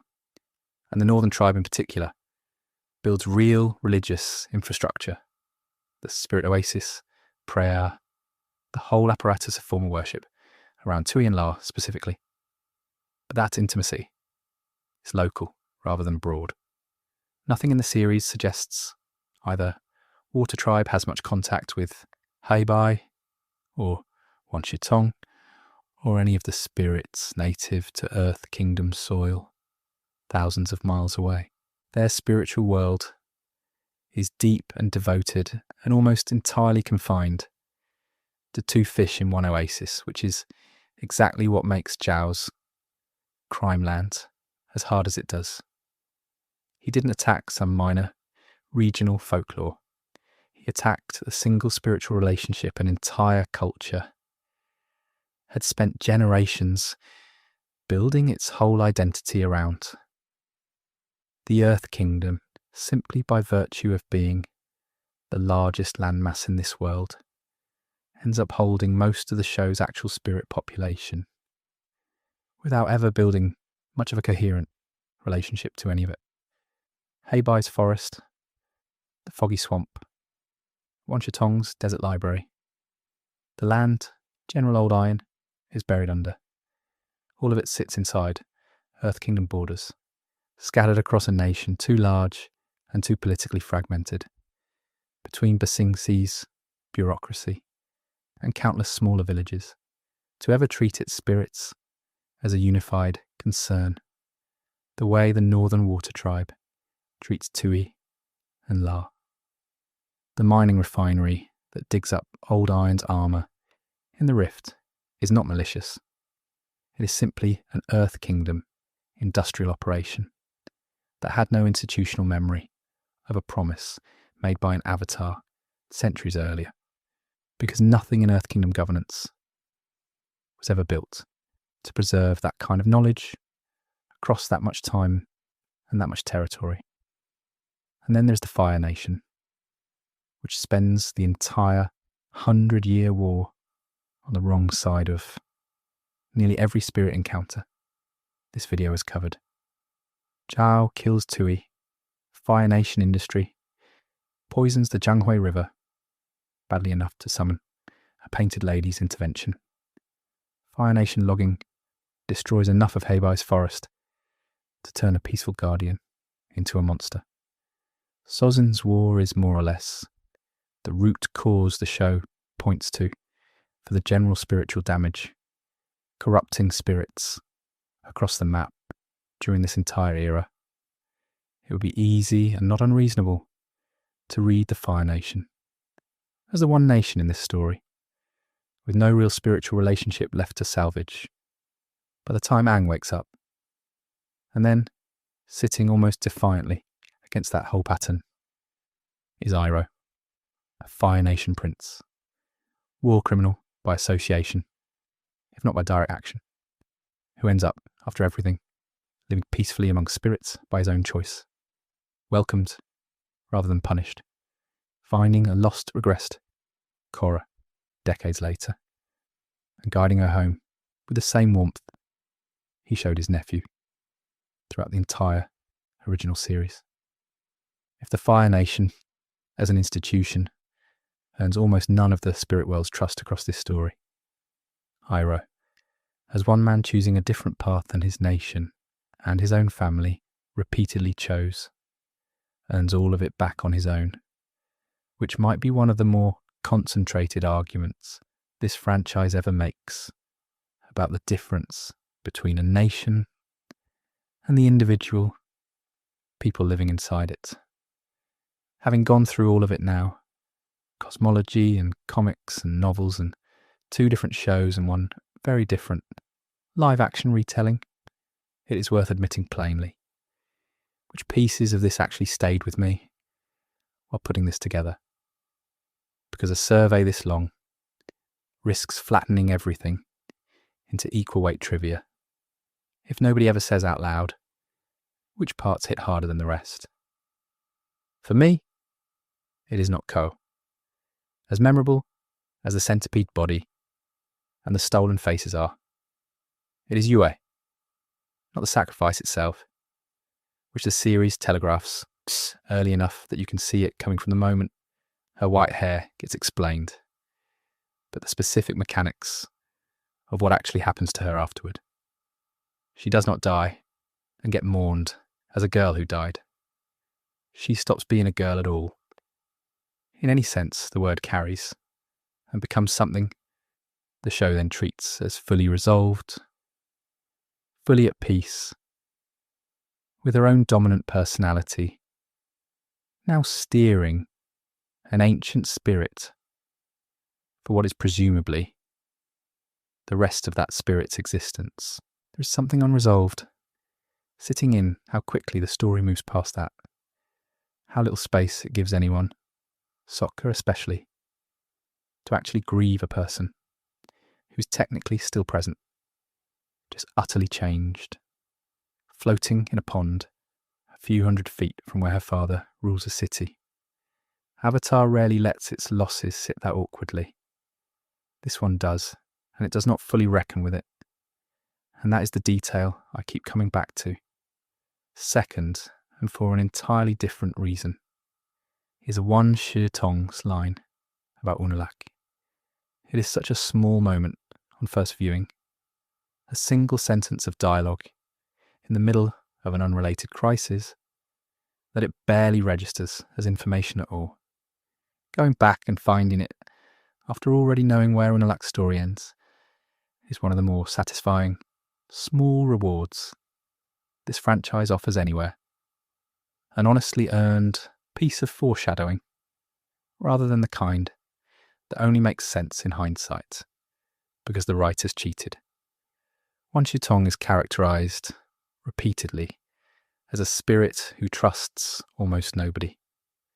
Watching him hand over a captured child to Unalak without the faintest hesitation, once you know what that trust actually meant, recolours an entire season you thought you already understood. Third, honestly, is Zhao.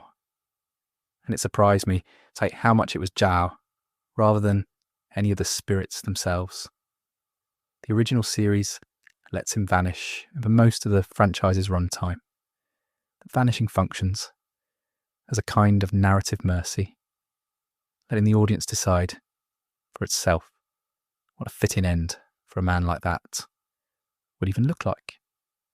Finding out decades and one entire spin-off later what the material suggests actually happened to him. Apparently an endless loop of the exact same delusion and the exact same battle cry, with no character growth ever permitted to him, removes much of the ambiguity the original ending offered. It does not feel like justice exactly. It feels like something closer to the show, refusing him even the dignity of an ending, which given what he did is difficult to argue he did not earn. What ties these three very different reactions together, at least for me, is that none of them are the spirits themselves. They are what the spirits reveal about the humans standing next to them, what Yue's family and friends do with an ending nobody fully processes on screen, what one sentence of dialogue says about a man nobody suspects yet, what 70 years of isolation does to someone who never once doubted his own righteousness. That's probably the real argument for calling this an every spirit survey, rather than a survey of anything else. The spirits are the fixed points.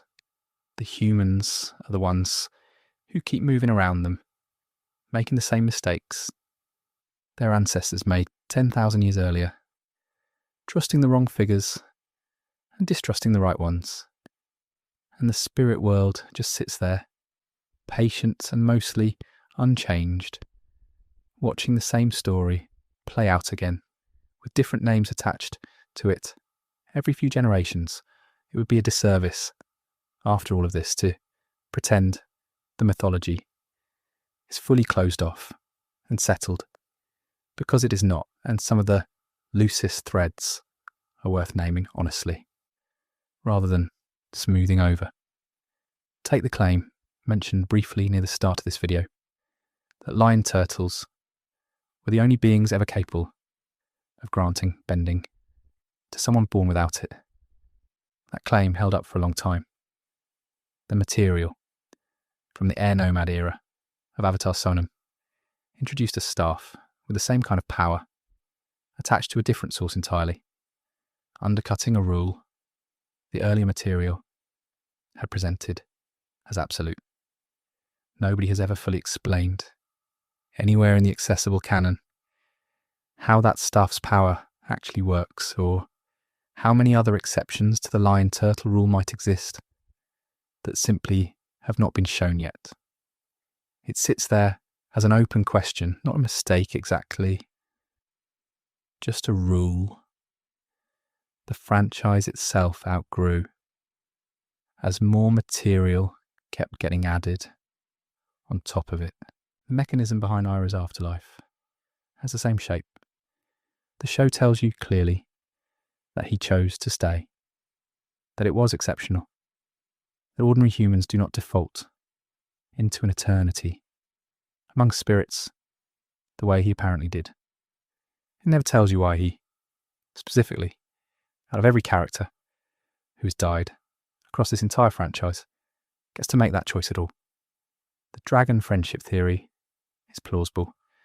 It is also, and this bears repeating one more time before this video ends, only a theory, built by fans filling a gap the writers never closed, and Momo's heightened senses sit in that same unresolved space, a real observable trait the finished show gives him, paired with a scrapped writer's room idea that would have explained it completely, and a final product that simply lets both facts exist side by side without ever connecting them out loud.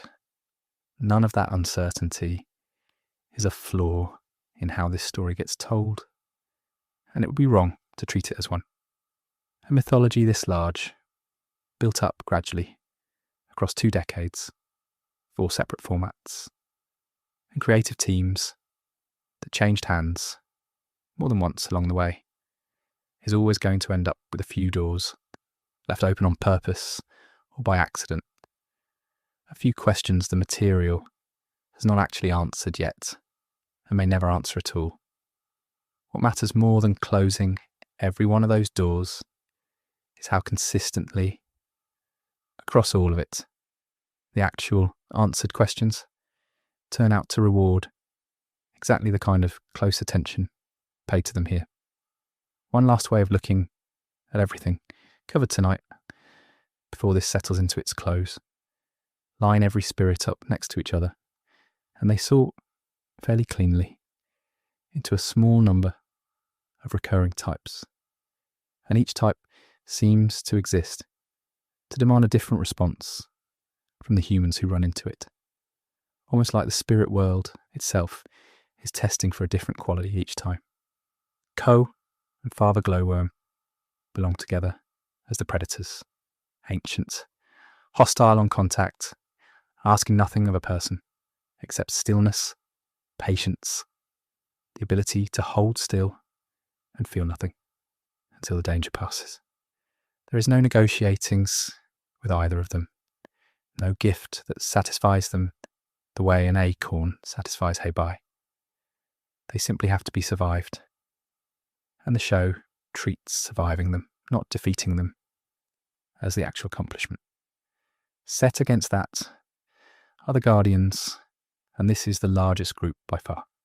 Heibai, the Painted Lady, General Old Iron, even Tui and La in their original form before Yue changes everything.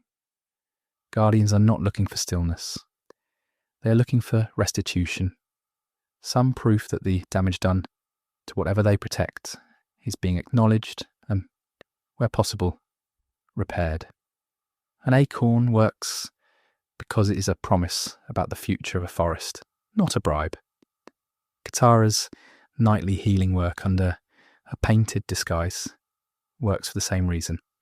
These are the spirits the show treats as fundamentally reasonable, provided a human actually shows up willing to make something right, rather than simply apologise and walk away. A third, smaller category holds the primal, functional beings. One Shi Tong and the Mother of Faces both belong here, spirits defined entirely by what they do, rather than by any relationship to a specific place or person. They rename themselves, or were named, after their function, and their entire moral logic runs on whether that function is respected. Wan Shi Tong wants his knowledge treated as knowledge, not ammunition. The Mother of Faces, at least implicitly through what her estrangement from Koh produced, wanted her gift of identity treated as a gift rather than something to resent. Betray the function, not the individual, and the response arrives. Then there is the category that barely fits alongside any of the others, because it exists on a different scale entirely. Raava and Vaatu, the two spirits who are less characters in any individual story and more the weather system every other story in this mythology happens underneath. They do not ask anything of individual humans the way Heibai or Wan Shi Tong do. They simply are, permanent and unkillable, and locked in a rhythm that predates every other spirit covered tonight, and every human choice in this story, one's, Korra's, everyone's, amounts to deciding how to live inside that rhythm rather than any hope of ending it. And last, sitting slightly apart from every other category, are the ones this whole pattern cannot quite classify at all. Yue, who used to be entirely human, and is now something else built out of both a person and a spirit, fused together. And Iroh, still recognisably himself, still cracking the same warmth he always had, simply living somewhere else now, by his own choosing, rather than by any fusion or sacrifice. They are proof that the boundary, this whole cosmology, keeps insisting on, human on one side, spirit on the other, was never actually as fixed as one's sealed portals made it look for 10,000 years. Some people cross all the way over and stay recognisably themselves on the other side. That, more than any single reveal covered tonight, might be the detail that best explains why this particular corner of the story keeps pulling viewers back in for a closer look. Book after book, comic after comic, decades after the first koi fish ever swam past each other in a hidden pool at the top of the world. One category running through almost everything covered tonight deserves to be named directly rather than left as background texture, because it is the closest thing this mythology has to an actual villain. And even it turns out to be more of a condition than a character. Dark spirits are not one spirit. They are a description applied to any spirit, corrupted by Vaatu's chaotic influence into something aggressive and hostile, and the earliest recorded case of it, happening at scale, traces back to Father Glowworm's rifts during Kuruk's era, the same rifts already covered as one half of Kuruk's compounding tragedy. That corruption resurfaces as the entire antagonist structure of Legend of Korra's second season, an army of anonymous, tentacled dark spirits, serving Vaatu directly once Unalaq frees him. And it is worth remembering, now that his design has already been discussed, that Vaatu himself was deliberately built to look different from the very mooks he commands, distinct rather than simply the largest member of his own crowd. What makes this category worth pausing on is not the threat itself, but how consistently the show answers it. Corruption, across this entire mythology, is almost never solved through destruction, and it would be easy to expect otherwise from a series built so heavily around martial arts spectacle. Heibai does not get defeated. He gets an acorn. Wan Shitong does not get punished for withdrawing his library. He gets left alone with it, upside down, until someone approaches him with something closer to respect than exploitation. Even Vaatu's own ending, the one moment where corruption reaches its absolute largest and most dangerous scale, resolves through Korra separating him from Unalaq and purifying him with an energy-bending, adjacent technique, dissolving the corrupted fusion into light rather than simply killing anything, given the standing rule that neither Raava nor Vaatu can be permanently destroyed at all. That outcome was never actually available as an option in the first place, which makes the show's consistent preference for repair over annihilation look less like a moral choice made freely and more like the only kind of ending this particular cosmology was ever built to allow. Whether the writers reached for that pattern because it fit the theme, or because the theme grew out of a rule they set for themselves early on, is impossible to answer definitively from outside their writer's room. But the result lands the same either way. An entire franchise's worth of villains that mostly cannot be killed, only calmed, redirected, or, in Zhao's singular and considerably darker case, left to punish themselves indefinitely. one more pattern worth naming before this closes out, because it says something about how deliberately this franchise has always managed its own audience. The horror in these spirit stories does not sit at a fixed intensity. It climbs format by format, almost exactly in step with who the material assumes is watching or reading it. Koh, in the original animated series, is frightening in a way built for a family audience. No blood, no visible violence, just a slow dread of holding perfectly still while something ancient circles you. Heibai's rampage is scary, the way a real storm is scary, loud and destructive, but never grotesque. Move into the comics aimed at a slightly older readership, already growing up alongside the original viewers, and General Old Iron's rampage gets rendered with a heavier, more grounded sense of real damage and real consequence than anything the Saturday morning version of this show ever allowed itself. Move again into the Kyoshi novels, prose aimed squarely at teenagers and adults rather than children, and Father Glowworm arrives as something closer to outright body horror, a blood-drinking eye wrapped in human teeth, imagery that would never have cleared a broadcast standards review in the original series time slot. And by the time Legend of Korra reaches into psychological territory with that same sentient memory prison, trapping a person's mind in their own worst memory on an endless loop, the horror on offer has shifted from something a child fears in the dark to something an adult recognises as a genuine description of what untreated trauma can actually do to a person over decades.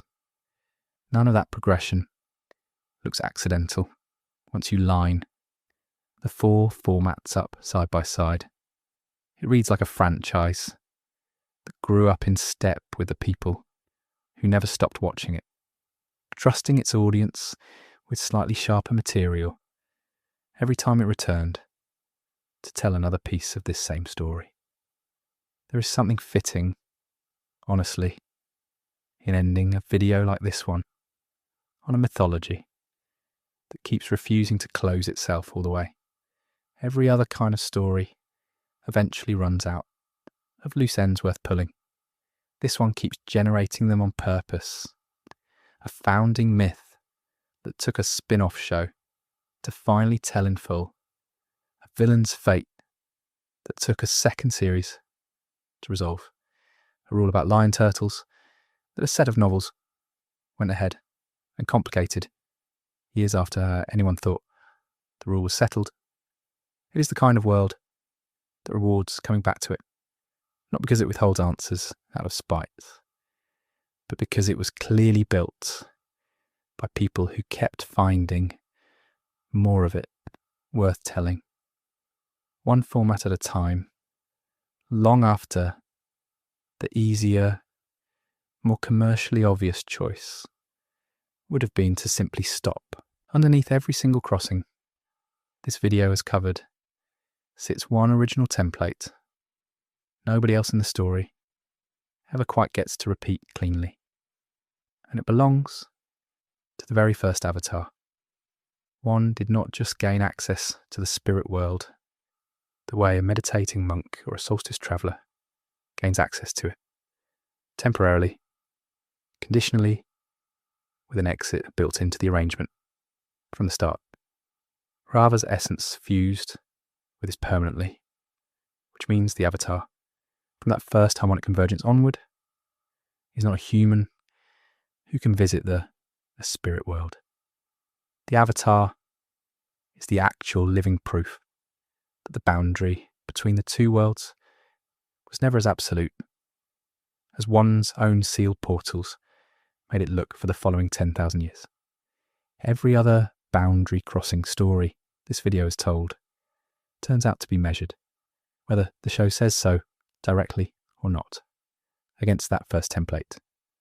Yue's ending is a fusion human essence merging permanently with spirit essence, but asymmetric in the opposite direction from one's, where Raava's spirit joined with a man and kept both halves active and speaking. Yue's human body disappears entirely, and her personality simply takes over inside what remains, a merger that keeps only one half standing rather than both. Iroh's ending is not a fusion at all, just permanent residency, granted to someone who stayed fully human and fully himself the entire time, which makes it the loosest, least binding version of crossing the boundary that this mythology offers anywhere. And Korra's spirit projection during the fight against Unalaq, a giant astral form stepping directly out of her physical body, while that body presumably stays behind somewhere safe, is neither fusion nor residency, just borrowed access, temporary and reversible, closer to what an ordinary meditating monk does than to what one achieved, just staged, at a vastly larger and more dramatic scale, because an avatar's version of anything tends to be staged at a vastly larger and more dramatic scale. Line all four of those up, and the show starts to look less like a collection of separate, unrelated spirit encounters, and more like one long argument about how much of yourself or a person can actually give to the other side of that boundary, before the word human or the word spirit stops applying to what is left. One gave enough to become something entirely new, hybrid category the show had to invent a whole title for. Yue gave everything and kept only a name and a personality, riding inside something else entirely. Iroh gave nothing at all, structurally, and simply asked to stay. Korra gives the least of any of them and takes the most back, borrowing the boundary's power without ever actually surrendering anything permanent to cross it. None of the story's characters ever discuss this scale explicitly. Nobody sits down and compares Yue's ending to one's the way this video just has. But the pattern holds up consistently enough across 4 separate stories, written years apart by overlapping, but not identical creative teams, that it is difficult to read as coincidence. And it might be the clearest evidence in this entire mythology that somebody, across all those years and all those formats, was keeping fairly careful track of exactly how far a person can go before they stop being a person at all.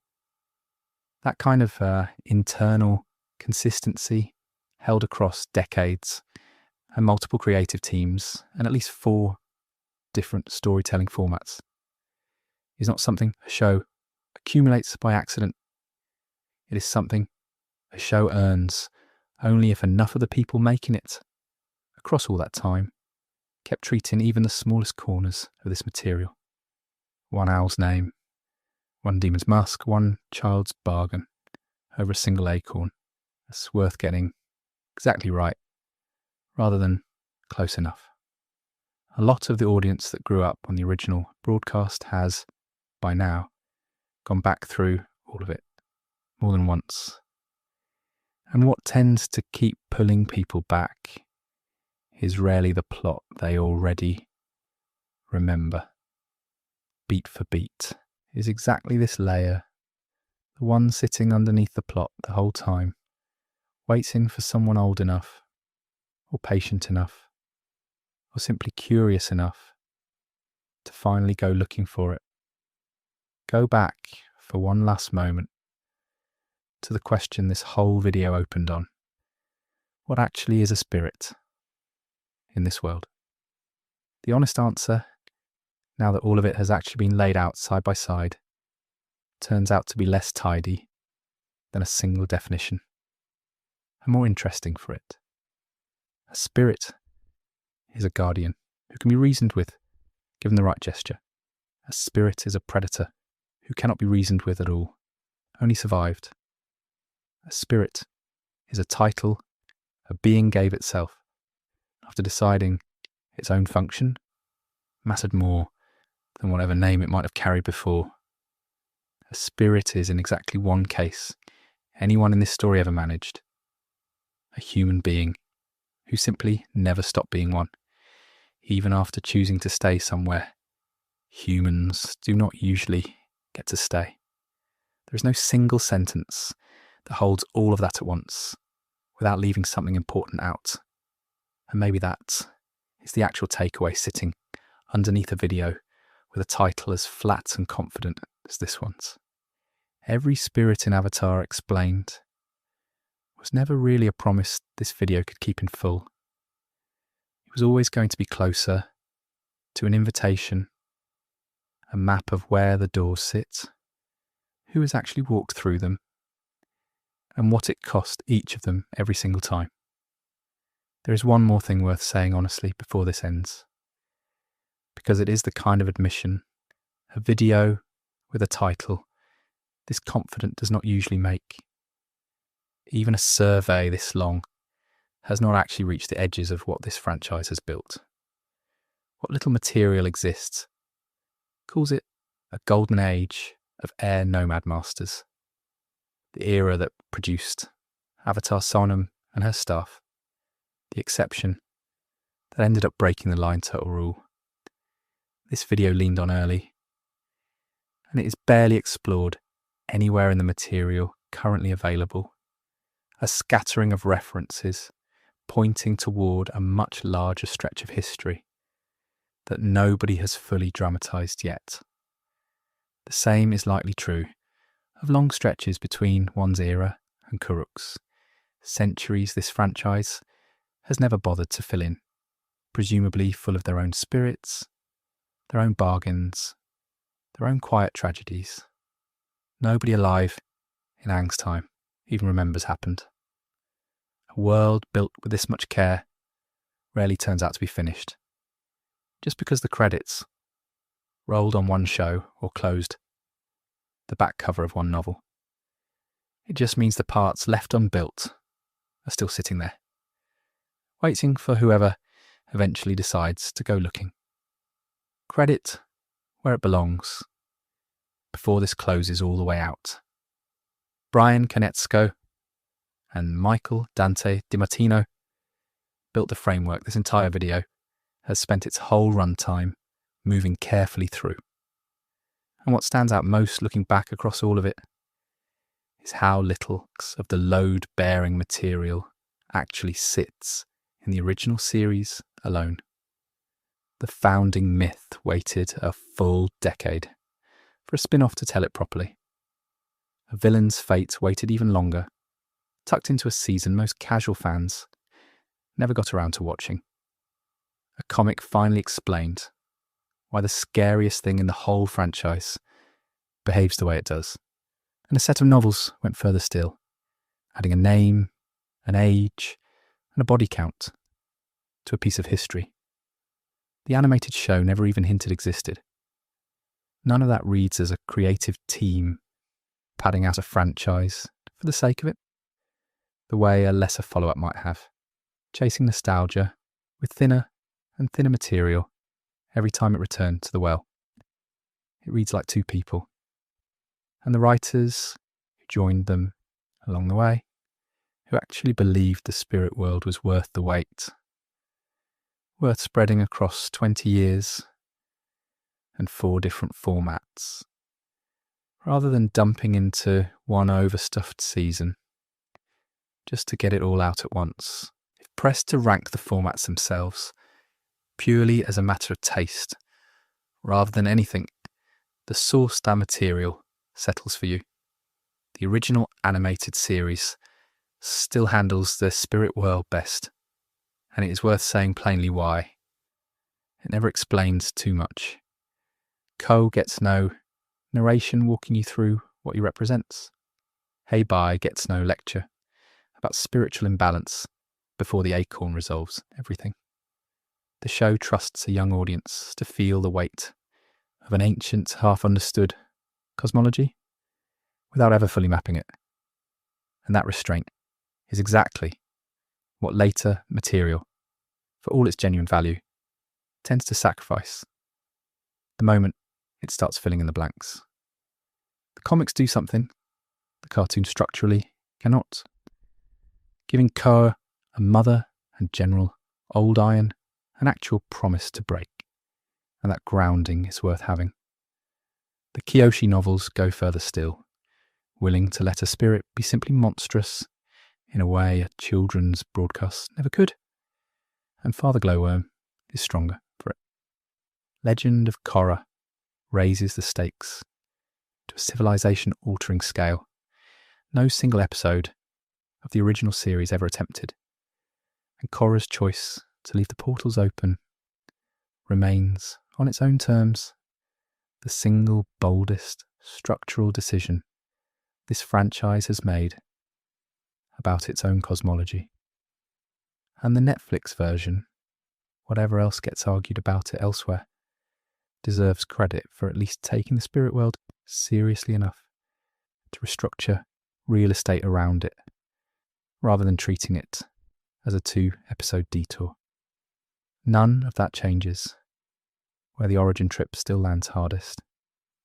The first time Aang steps into that world, uncertain, a little bit lost, following a black and white shape into a forest that used to be simple, is still the version of this cosmology that everything else in this video has ultimately been built on top of. It says something about a show made for children 2 decades ago, that it can still hold up under this kind of scrutiny.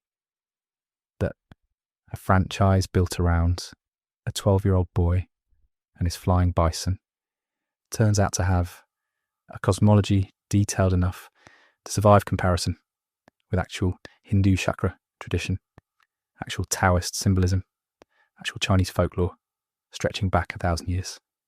Most shows aimed at that audience borrow spiritual imagery as decoration and move on. A mask here, a gong there. Nothing underneath it built to survive a second look. This one kept building on top of its own foundation for 20 years, across 2 networks, several studios, a stack of comics, and a shelf of novels, and somehow never once contradicted the rule Raava laid out to a frightened, ordinary man in a forest 10,000 years before any of the rest of it happened. That kind of patience is rare in any long-running story, and rarer still in one that never had to keep going, that could have stopped clean after 3 books, taken its bow, and still been remembered fondly by everyone who watched it the first time around. It kept going anyway, and the spirit world is where most of that extra effort ended up, tucked into corners most viewers never had a reason to check twice. If you have made it this far this late, you're probably close to asleep by now, or well on your way there. And that is exactly what this was built for. Avatar has always been the kind of show people return to, not for the plot they already know by heart, but for the corners of it they somehow missed the first 10 times through. And the spirit world turned out to have more of those quiet corners, more names worth learning, and more small, overlooked tragedies tucked into the margins than almost anywhere else in this whole franchise. Let it stay with you tonight, the way it seems to stay with most people who actually go looking for it. A world just next door to this one, patient, mostly out of sight, and always in the end, a little stranger and a little kinder than it first appears. Sleep well, and if you enjoyed the video, make sure to subscribe, since it really does help this small channel keep making more of them. And I will see you in the next one.